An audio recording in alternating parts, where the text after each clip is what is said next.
그러는데 이거를 이제 한국 교회에서는 열린 예배라 그래요. 예. 예. 그래서 이제 그러면 이게 뭐냐 그렇게 이제 봤을 때 구도자에게 민감하게 반응하는 집회예요. 그러니까 우리 전도 대상자들에게. 자, 예배의 대상은 누구였죠? 첫째 시간부터. 그치, 오직 하나님 한 분. 그죠? 그래서 하나님에게만 영광을 돌리는 그 때만 우리가 예배라고 하고, 그게 아니면 예배라는 용어는 안 써야 된다. 그런 이야기를 제가 강조했죠? 예. 그러니까 지금 대상이 누구냐면 내가 전도할 대상인 거예요. 교회 안 나오는 사람. 예. 아예 한 번도 안 왔거나 나오다가 또 안 나오는 사람. 이런 사람을 우리가 일컬어서 구도자라. 우리가 전도해야 할 대상이라는 거죠. 네. 이 사람들에게 초점이 맞춰져 있으니까 예배라고 해서는 안 된다. 그래서 저는 이제 구도자 중심 집회라고 오늘 주제를 정한 거예요. 예. 자, 뭐라는 거죠? 누구를 전도하기 위해? 불신자들을 전도하기 위해. 그래서 이웃초청 전도 집회와 같은 그런 성격을 띠고 있는 형태란 말이에요. 예. 그래서 이거를 한국으로 올 때 형식 파괴 예배 이렇게 붙이는 사람도 있었고, 탈의식적 예배. 의식은 다시 말하면 예식이 없는 뭐 그런 의전이 없는 그런 의미거든요. 또 반의식적, 반예전적 그런 의미거든요. 예. 그리고 실험적, 창의적. 그러다가 현대 예배가 제일 좋겠다. 현대 예배가. 그래서 현대 예배 또는 열린 예배라고 붙인 거예요. 이름을. 예, 이거를 저는 뭐라고 한다고요? 구도자 중심 집회라고 부르고 싶다. 그 말이에요. 예. 사실 우리가 점검해 보면 예배라고 쓰여진 성경적인 용어들은 아바드가 완전히 자기를 드리는 거잖아요. 산 제물로. 그죠? 샤아는 자기가 고개를 완전히 허리를 굽혀서 숙이는 거란 말이에요. 근데 내 자신을 누가 내어주려고 그래요? 신에게. 신에게 뭔가 도움을 받으려고 종교를 찾지. 누가 신에게 자기 몸, 마음, 물질 모든 걸 다 드리려고 그래요? 누가? 아니잖아요. 오직 예배자들만 그러는 거거든요. 왜? 하나님이 나를 십자가의 보혈로 사셨으니까. 그래서 나를 죄에서 건지셔서 의인이 되게 하셨으니까. 사망, 지옥의 백성인 나를 천국의 백성이 되게 하셨으니까. 그래서 살아도 주를 위해, 죽어도 주를 위해 이러는 거죠. 그잖아요. 네. 그런데 그 은혜를 모르면 누가 살아도 주를 위해, 누가 죽어도 주를 위해 그러겠어요. 제가 목요일에 한 목사님을 만나서 교제를 했는데, 이 목사님이 이제 제일 힘든 게 신자들이 헌신을 안 하려고 한다는 거예요. 그래서 제가 그랬어요. 거듭났는가 점검해 보세요. 거듭났는가? 다시 예수님 영접했는가? 왜 예수님을 영접했는가? 그거 점검해 보세요. 그랬어요. 근데 이미 안수집사가 되고 장로가 되면 그렇게 하기가 쉬워요? 어려워요? 어렵잖아요. 그러니까 진정한 거듭남이 없는 분들은 종교 생활하는 거예요. 예, 종교 생활하는 거예요. 어제는 제가 은퇴한 교수님 중에 주식을 잘 해가지고 돈을 많이 버신 분한테 삼계탕을 얻어 먹었거든요. 근데 막 이분이 나한테 주식하라고. 나한테 현재 돈 얼마 있냐고. 예. 근데 이제 이분은 신학과 교수님은 아니고 사회복지학과 교수님이긴 한데, 그래도 이제 크리스찬이고, 우리 대학은 아니지만 서울에 있는 기독교 대학에서 교수 은퇴를 했으니까, 그 강의를 밥을 한 30분 얻어먹고 한 2시간 들었어요. 그래서 뭐, 어느 증권회사를 가고, 무슨 통장을 만들고. 근데 저는 그거에 대해 할 돈도 없고, 제가 그랬어요. 없다, 나는. 그리고 있다고 해도 지금 내가 그런데 쫓아다니고, 그분은 돈 주고 막 강의도 들으러 다니고 막 이랬더라고. 그래가지고 자기 핸드폰으로 뭐 몇 개 이렇게 증권사 어플을 보여주면서 어떤 거는 뭐 억대가 넘고 보통 몇 천만 원 뭐 이런 거들. 아이고, 이거 언제 일어나야 되지? 어떻게 이 자리를 내가 피해야지? 자주 만나자고 그러는데 대답은 예 했음에도 불구하고 아이고, 다시는 만나지 말고 핑계대고 안 나와야 되겠다. 관심사가 달라요. 관심사가. 그죠? 본인 말로도 그러더라고. 우리가 80 넘으면 돈 쓸 일이 없대. 그러니까 자기는 그런 돈을 80세까지 다 매달 나눠서 받을 거래. 주식도 그런 주식이 있대요. 예. 그래서 내가 돈을 투자하면 내가 이거를 5년, 10년 이렇게 나눠서 주라, 배당을 해주라. 그러면 그런 게 있대요.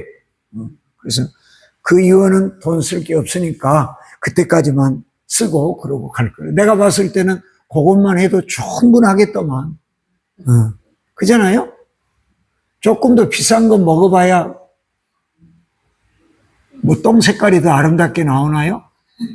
조금 싼 거 먹으면 똥 색깔이 좀 나쁘게 나오고, 근데 오히려 청국장 같은 거, 라또 같은 거 많이 먹으면 더 잘 나오지 않나요? 농담입니다. 그러니까 더 관심사, 세상의 것을 더 얻고 싶은 거죠. 기독교인들도 제가 볼 때는 대부분 그런 것 같아요. 안 그런가요? 내게 주신 재능, 시간, 물질, 은사, 내 건강, 이 모든 거를 내가 주를 위해 어떻게 쓰고 갈 것인가, 하나님이 기뻐하실 일이 무엇인가, 이걸 생각하기보다 돈 더 필요해요. 더 오래 살고 싶어요. 더 좀 폼나는 거 쓰고 다니고 싶어요. 안경도 싼 거거든요. 네. 근데 이런 것도 아이고, 내가 이제 공항에 자주 가니까 시간이 남아서 이제 관심 있게 한번 돌아다녀 봤어요. 와, 그랬더니 비싸대요. 그죠? 저는 보통 한 5만 원짜리거든요. 네, 한 5만 원짜리. 겉으로 봐서 괜찮잖아요. 이거 5만 원이라고 써진 것도 아니고, 그죠? 네. 근데 뭐, 선글라스 하나 50만 원도 싼 거더라고 보니까, 내가 가서 보니까. 근데 그거 쓰고 다니면 더 뭐, 특별해 보이나. 뭐, 가방도 놓고 다니면 됐지. 꼭 뭐, 똥 가방을 들고 다녀야 되나. 그죠? 누이비똥이라든지 뭐 이런 걸 들고 다녀야만 되는 사람들 있잖아요. 근데 관심사가, 대부분 교회 와도 어떻게 하면 하나님의 복을 받아갖고 부자 될까? 그죠? 하나님의 복을 받아갖고 더 장수할까? 이런 것에 집중되어 있으면 사실은 참된 예수님의 제자로 살아가기 어렵고, 그냥 종교인으로는 괜찮죠. 종교인으로는. 예. 그런데 종교인으로 살기는 기독교가 제일 힘들어요. 아까도 말씀드렸듯이 천주교는 얼마나 좋아요. 술 처먹어도 되고, 그죠? 담배 피워도 되고, 제사 지내도 되고. 그잖아요? 예. 주일날이 일 있으면 금요일 같은데, 토요일 같은데 가서 있는 미사 참석하면 돼요. 굳이 막 그렇게 뭐 건축원금에도 그렇게 부담 가질 필요도 없고. 네. 왜? 거기는 중앙 집중제잖아요. 그래서 중앙에서 다 관리하거든요. 네.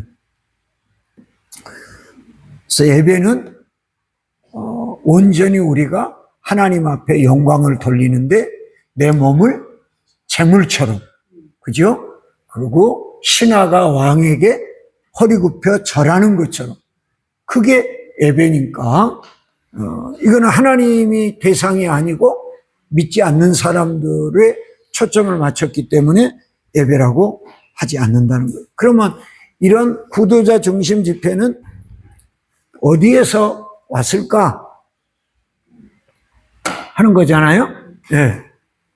이제 이거를 오늘 같은 형태로 정착을 시킨 사람은 윌로 크릭 처치라고 하는 미국의 이제 침례교회 빌 하이빌스라고 하는 목사님이 이제 한 건데, 그분이 만들어낸 게 아니에요. 프론티어 워십이 있었어요. 이게 뭐냐면 미국 개척 초기에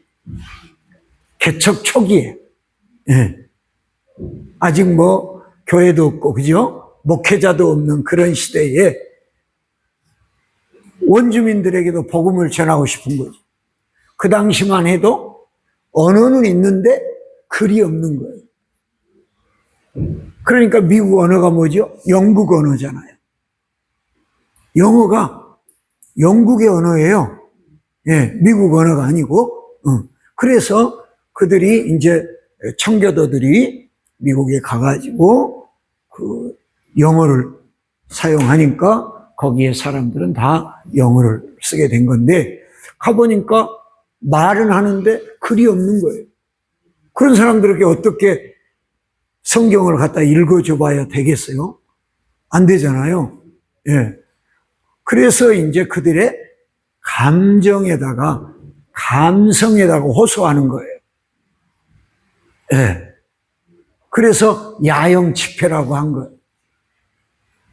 예. 낮에는 또 일해야 되니까, 밤에 사람들을 모이게 해가지고, 연극도 하고, 그죠? 음악도 하고, 이러면서 이제 복음을 깨닫게 하는 거죠.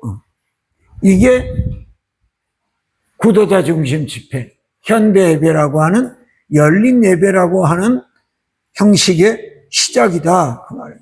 그럼 특징은 뭘까? 첫째 한번 읽어볼까요? 프론티어 워십은 야영 집회나 부흥회였으며 상황에서 그를 모르는 사람들에게 문화와 심성에 호소하여 구원의 자리로 초대하는 새로운 형식의 예배였다 라고 하는 거죠. 예. 두 번째는요, 프론티어 워십에서 예배를 집례하는 사람은 성직자가 아니라 평신도들이만. 왜 그러냐면 청교도들이 가서 아직 목회자를 이렇게 교육시킬 시간이 없잖아요. 그러니까 그 청교도 1세대들 중에서 믿음이 더 있는 사람들이, 우리 같으면 이제 구역 강사도 하고 그러잖아요. 주일학교나 중고등부 교사를 하고 그런 형태로 했기 때문에 이렇게 특징이 되는 거고, 셋째는 개척지에 있는 사람들 대부분이 글을 읽지 못하기 때문에 예배의 전통은 받아들일 수 없었어요. 그래서 어떻게 했다고요? 찬송을 많이 했는데, 찬송가도 어떻게 해야 될까요? 쉽게 기억될 수 있도록 단순한 거. 가사가 막 이렇게 반복적이라든지. 그죠? 네. 그래서 우리가 지난번에 예배 음악 했던 것처럼 복음성가 같은 그런 형태. 네. 그런 특징이 있고요. 네 번째 프론티어 워십에서 세례는 회심자들을 확인하는 정도의 과정이었어요. 이거를 성례전으로 보기보다. 그러니까 침례보다는 약식 세례가 주로 이루어질 수밖에 없었던 거죠. 예. 그래서 세례 성례전, 침례 이런 형식은 강조되지 않았고, 구원 받았냐? 못 받았냐? 믿겠냐? 안 믿겠냐? 이런 확인하는 정도로 세례는 간단하게 되었다. 다섯 번째, 예배에 있어서 실용주의는 예배의 장소, 시간, 음악 사용 등에도 나타난다. 왜 그러냐면 건물이 없잖아요. 그죠? 건물도 없고 강단도 없고 악기도 없고 이런 상황에서 실용주기를 할 수밖에 없는 거죠. 지금 가장 중요한 게 뭘까? 지금 우선 해야 될 게 뭘까? 이런 걸 찾은 거죠. 지금 이 사람들에게 필요한 게 뭘까? 이걸 찾은 거예요. 네. 여섯 번째, 프론티어 워십은 세 단계로 나눠볼 수 있는데요. 첫 번째는 준비 단계.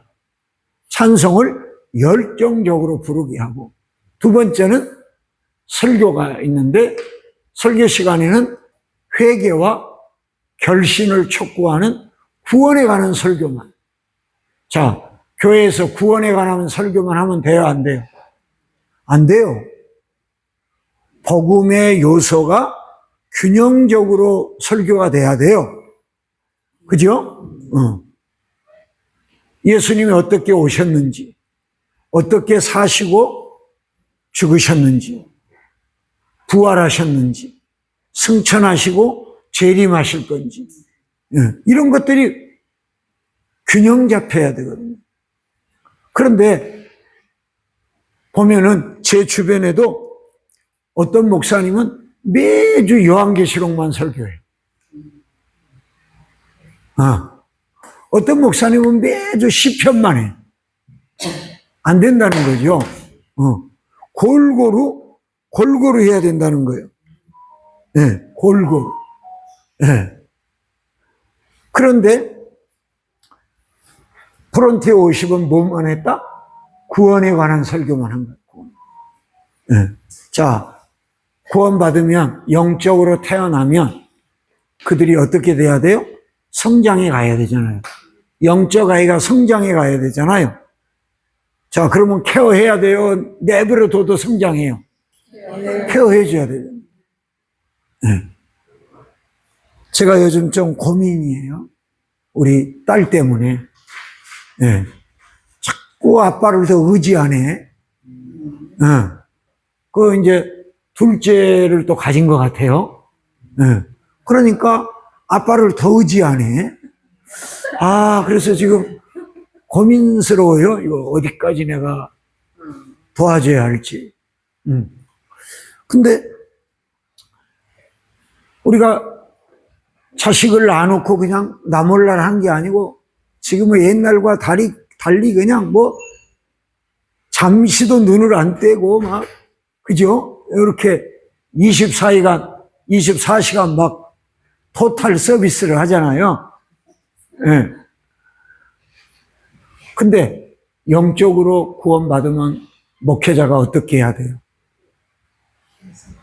토탈 서비스까지는 못할지라도, 그죠? 발달 과정을 알고, 발달 과정에 맞는 예방접종도 좀 시켜주시고, 그죠? 유치원도 좀 보내주시고, 초등학교도 좀 보내주시고, 영적 유치원, 영적 초등학교, 해야 될 거 아니에요? 근데 목사님들이 주일날 한번 교회 오면 그걸로 끝이야. 그러니까 이게 늑대들이, 이리들이, 이단들이 잡아먹는 거예요, 지금. 제가 늘 강조하는 거지만 일주일이 168시간이거든요. 근데 1시간 교회 와서 있어가지고 영적으로 성장할까? 난 이거는 불가능하다고 보여져요. 그러면 그동안 한국교회는 어땠냐? 한국교회요, 정말 열심히 성경도 가르치고요. 여러분 잘 모르실지 모르지만 사경회가 많았어요. 왜? 성경 가르치는 거예요. 그러다가 부흥회가 있었어요. 부흥회가 보통 봄, 가을로 2번은 있었어요. 1년에. 네. 그러면 막 하루 종일 부흥회 하기도 하고, 옆 동네에서 부흥회 하면 거기 가서 같이 은혜 받고, 쌀 이불 갖고 가서 밥에 먹어가며, 그렇게도 했어요. 그리고 제자 훈련 또 붐이 일어나가지고 성경 공부하는 교회들이 많았잖아요. 근데 요즘은 제가 보니까 90% 이상이 예배 시간만 문 열고 나머지는 다 잠겨 있는 거. 이거는 방치야, 방치. 예. 영적 방치. 예. 제가 지난 주간에 밤마다 중국 우리 북경신학교 학생들 대상으로 강의했거든요. 예. 이번에 잠언을 같이 공부했는데 제가 그런 이야기를 했어요. 여러분 복받은 사람들이다. 왜? 한 달에 한 번은 이렇게 공부할 수 있는 중국 교회 여러분 주변에 있는가 찾아보라고 그랬습니다. 매달 4번째 주일 지나고 밤마다 강의가 있거든요. 그래서 아까 오전에 강의하셨던 김진영 박사님도 5월달인가 한번 해주셨죠. 그러니까 우리가 이게 계속 돼야 되는 건데 이게 잘 안 되는 거예요. 그리고 저도 지금 요즘 기도하는 중에 하나님이 깨닫게 하시는 게 있어서 앞으로 제가 어떻게 이 하나님이 깨닫게 하신 것을 좀 더 잘 감당할까 그러면서 지금 기도하고 있는데요. 우리가 구원 설교만 할 게 아니라 성장에 관한 설교도 해야 되고, 그죠? 성장했으면 예수님의 제자로 살아가도록 또 설교도 해야 되는 거예요. 그런데 어떤 목사님은 맨 십자가 설교하십니다. 어떤 목사는 맨 종말론적인 설교야. 어떤 목사는 맨 시편이야. 이러면 안 된다. 균형 있게 돼야 되는 거예요. 균형 있게. 네. 식사도 뭐가 좋다고 해서 그것만 주구장창 먹으면 문제가 생기잖아요. 골고루 잡숴야지. 네. 그리고 세 번째는 초청 시간이 있어가지고 믿기로 결심한 사람들, 이 시간을 갖게 되는 이런 특징이 있었다는 거죠. 네. 이분들이 주장하는 성경적 근거가 있습니다. 사실 저는 이걸 동의하지 않습니다. 이 성경 구절을 저는 예배하고 연결시켜서는 동의하지 않습니다. 근데 이 구도자 중심 집회를 예배라고 주장하는 분들도 계시거든요. 학자들도 계시고 목사님들은 많이 계시고. 그래서 이제 그분들이 주장한 성경 구절이에요. 근데 저는 동의하지 않아요. 근데 이제 그분들이 주장한 거라 제가 제 책에도 제시를 해드린 겁니다. 예.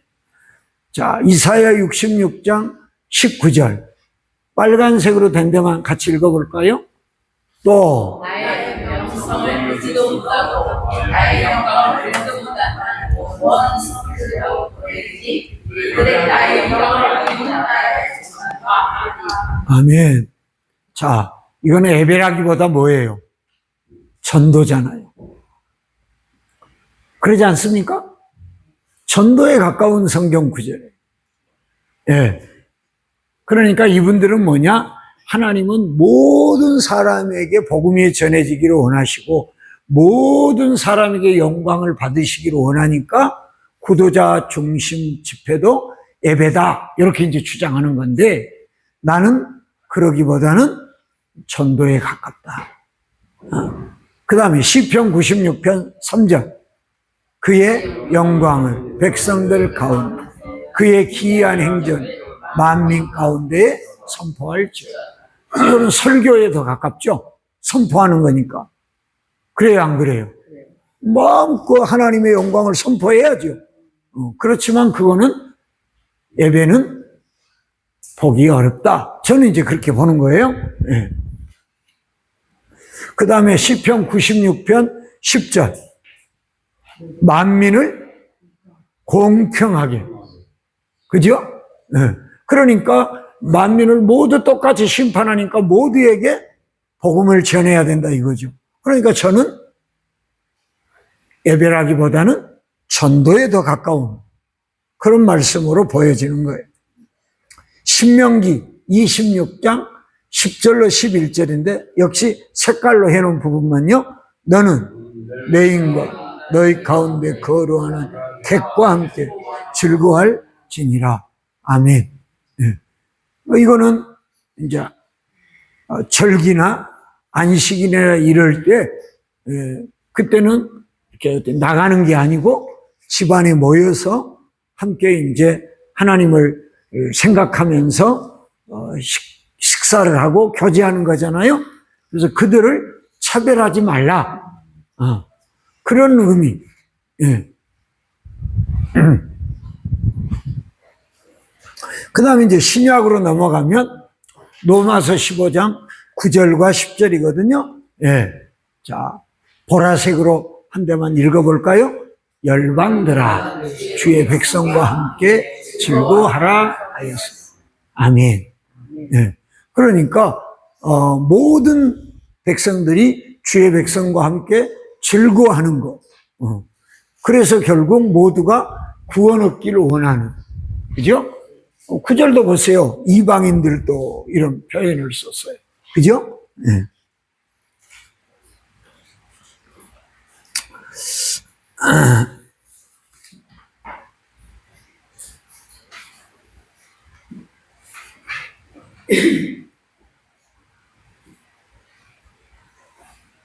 자, 그러면 이제 신학적 이해로 한번 넘어가 보도록 하겠습니다.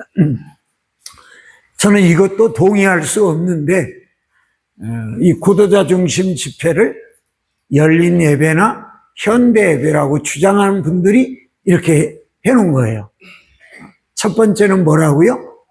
다양한 계층의 복음 전파. 그럼 이거는 예배예요, 전도예요? 전도잖아. 이걸 시작할 때 프론티어 워십이 예배를 목적이었어요? 전도할 목적이었어요? 전도의 목적이었어요. 그러니까 전도에 맞는 거라.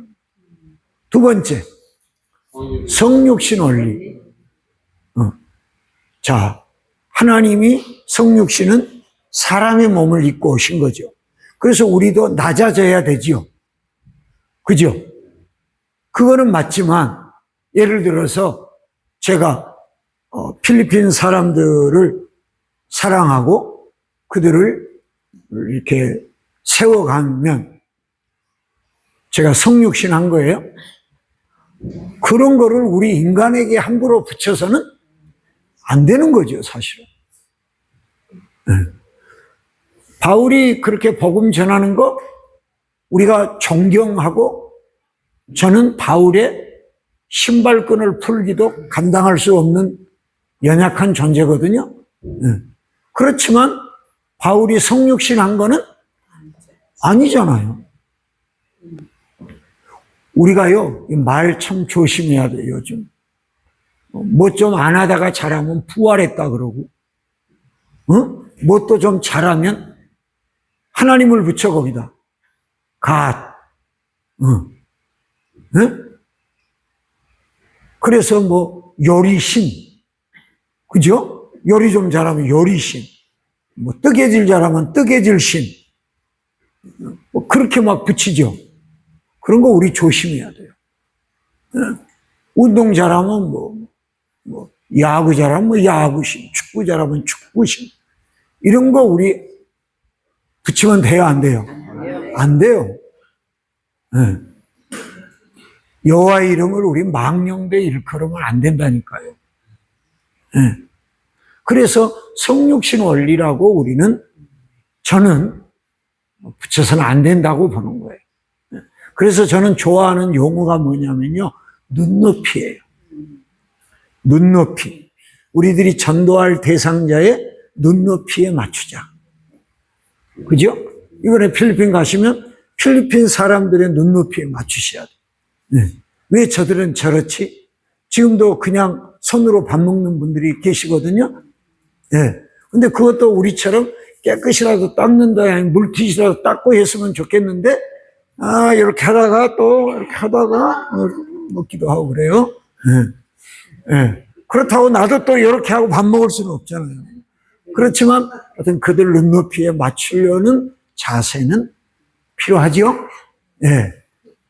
우리가 설교할 때도 성도들의 영적인 눈높이, 강의할 때 수강생들의 눈높이, 이거를 아는, 대처하는 것이 좋거든요.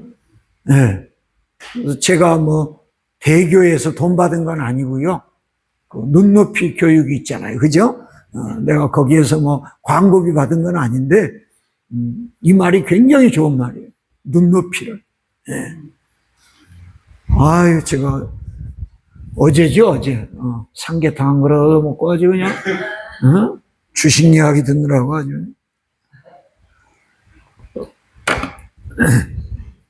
그 다음에, 바울의 성육신적 전도 방법에 해당한다. 이렇게 말하는데, 이것도 저는 동의하고 싶지 않아요. 그러니까 바울이, 유대인에게는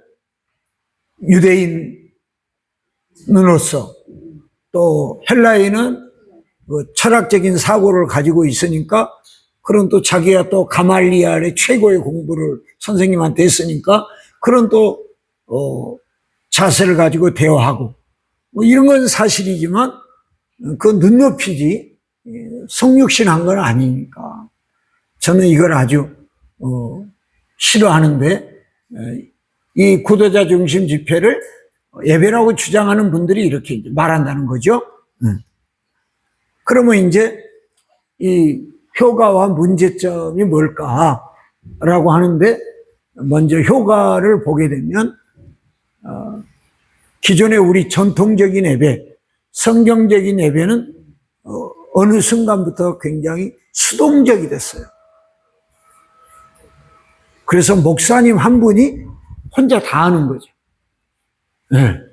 특히 교인이 적으면 예배 기도까지 목사님이 하시고, 그죠?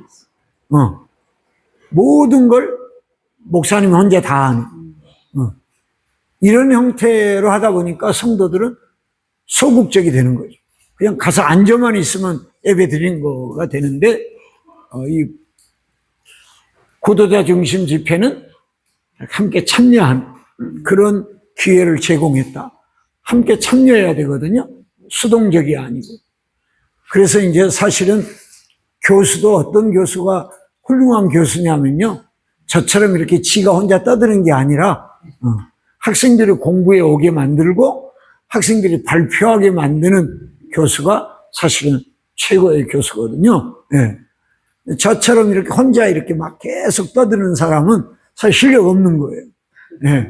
그런데 이렇게 그 실력 있는 교수님들은 학생들이 공부해 오게 만들고 학생들이 발표하게 하고 또 그 누가 발표한 거를 그래서 나도 동의한다든지 나는 그렇게 생각하지 않고 반대한다든지 이런 토론을 하게 만드는 거거든요. 예, 그렇게 해야 훌륭한 교수예요. 그런 것처럼 목회자는 성도들이 모든 예배를 함께 할 수 있도록 하는 게 사실은 좋은 목회자예요. 목사님 혼자 다 하시면 안 돼요. 함께 할 수 있도록 만들어 가셔야 돼요, 계속. 예, 그런 측면에서는 기여를 했어요. 예,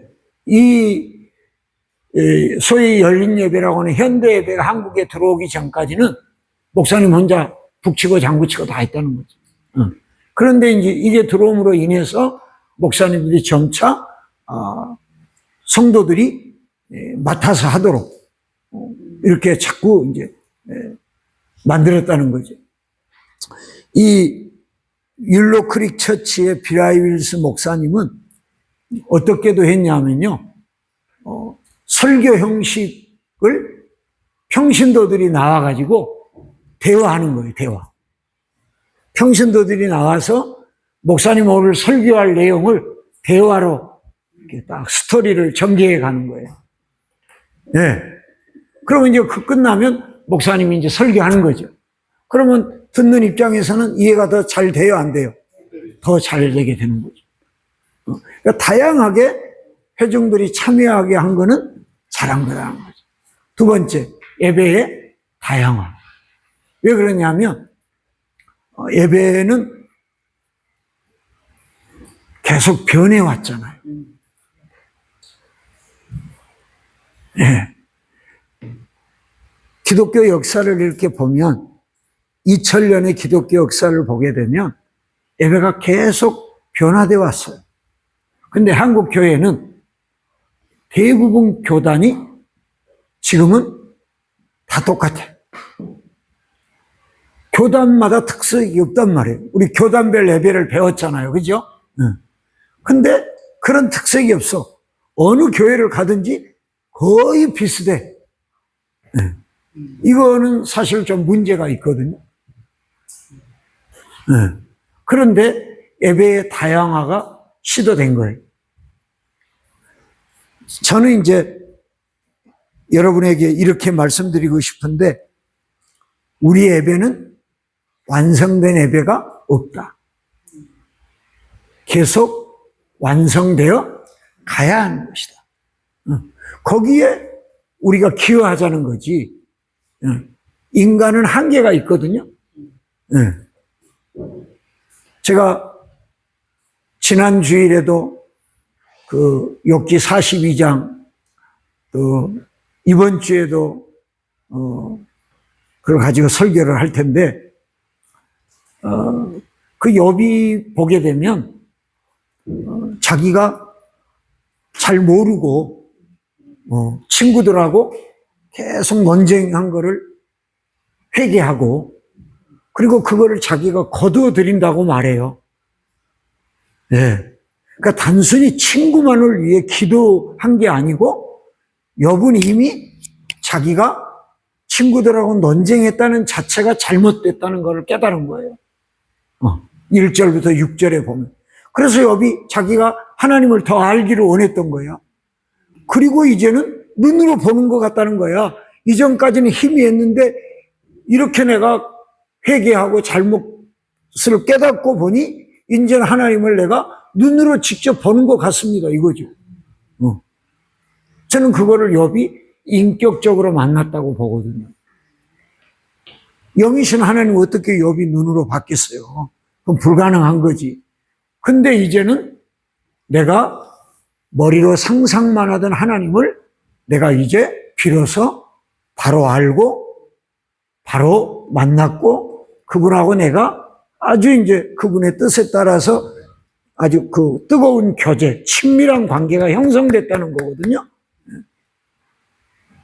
그게 이제 내가 눈으로 보는 것 같다고 한 거죠. 우리가 신앙을 이렇게 자기가 알고 있는 것만 최고라고 생각하면 큰 오산이에요. 이 신학대학 교수들이 문제가 뭐냐면요, 전공별로 있잖아요. 그러면 다 자기 전공이 최고라고 말해요. 네? 네. 그래서 조직신학자는 조직신학이 최고라고 말하고, 성서신학은 또 구약하고 신약하고 또 자기네가 최고라고, 그 중에서도 또 그렇게 또 난리를 치고, 역사신학은 또 역사신학이 최고라고 그러고, 예. 그리고 또 실천신학은 실천신학이 최고라고 다 이렇게 난리를 치거든요. 사실은 박사들 논문은요, 제일 조그만 부분을 깊이 보는 거거든요. 그러니까 예를 들면 모기 뒷다리만 연구해가지고 박사학위를 받은 사람도 있을 수 있어요. 예. 그렇잖아요? 벌의 수염만 연구해갖고 박사학위 받는 사람도 있고. 그러니까 편협적으로 우리가 하나님을 알 수밖에 없는 거예요. 그래서 우리는 계속 우리에게 주신 하나님의 말씀, 성경을 통해서 찾아가야 되는 거예요. 찾아가야. 근데 대부분이 어떻게 생각하냐면 나는 다 알고 있어. 나는 다 잘하고 있어. 이렇게 착각하는 거예요. 그래서 문제가 되는 거예요. 저도 그래서 뭐라고 고백한 줄 아세요? 이제 조금 알만 하니까 정년 퇴임하게 되네요. 그거거든요. 정년 퇴임했어도 이제 조금 알만한 거지 많이 안 게 아니니까 계속 우리는 알아가야 되는 거죠. 그리고 역사적으로 봐도 계속 다양하게 왔잖아요. 그죠? 그리고 이제 오늘 마지막 부분에 나올 텐데 이제 최근에 나온 것이라고 할 수 있는 게 이제 이머징 운동이거든요. 교회 이제 개혁 운동이다 이렇게 볼 수 있는데 그들이 이제 예배를 이머징 예배다 이렇게 해갖고 이제 만들었거든요. 이런 식으로 계속 또 새로운 형태가 나온다는 거죠. 그럴 때 우리가 그거를 막 비난하고 정지하는 게 아니라 거기서 우리가 취할 것은 뭐고 거기가 잘못된 부분은 뭔지 이런 것들을 우리가 알아야 더 성경적인 예배로 나아갈 수 있다는 거죠. 그 다음에 세 번째, 잃어버린 양에게 접근하기는 쉽다. 왜? 헌금 안 하셔도 됩니다. 우리가 아예 헌금 순서가 없어요. 헌금 기도도 없고. 얼마나 편해요. 그죠? 근데 막 이름까지 막 부르고 주보에 이름 막 기록하고 이러면 부담스럽잖아요. 못하면. 그죠? 거기도 막 내 앞으로 헌금 방울이가 오면 이거 해야 돼, 말해야 돼. 또 작은 돈이 어떤 게 작은 돈인가? 여기 10,000원짜리인가? 50,000원짜리인가? 5,000원짜리인가? 잘못 집어서 5,000원인 줄 알았더니 50,000원짜리 넣고 아이고 아까워 이럴 수도 있잖아요. 그리고 많은 사람들이 교회에 다니고 싶은데 헌금이 부담돼 가지고 못 다니는 사람들도 있거든요. 전도해 보면 예. 너무 부담된다는 거예요. 헌금 종류가 많으니까. 그런데 여기는 헌금 안 해도 된다. 절대 부장 갖지 마시라. 그러니까 좋은 거죠. 초신자 입장에서는. 예.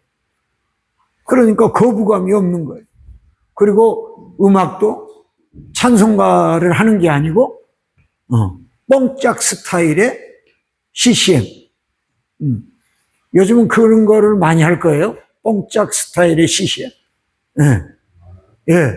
그러면 트로트가 지금 대세잖아요. 예. 그러니까 그런 거를 또 이렇게 하는 거죠. 그리고 젊은이들을 하는 교회에서는 EDM이라 그래가지고요. 영어로 EDM. 그래가지고 전자음악을 하는 거거든요.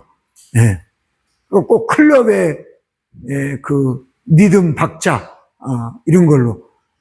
그러니까 앉아만 있는 거지 사실은 춤을 추는 거죠. 춤을 추는 거지. 예.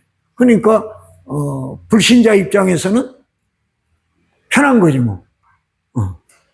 그런 식으로 해서, 접근할 수 있게 하는 거는, 용이할 수 있다. 그런데, 문제점은 뭐냐? 하는 거예요. 문제점. 예. 10분만 쉬었다 할까요? 네. 조금 피로해 하시는 것 같아요. 네.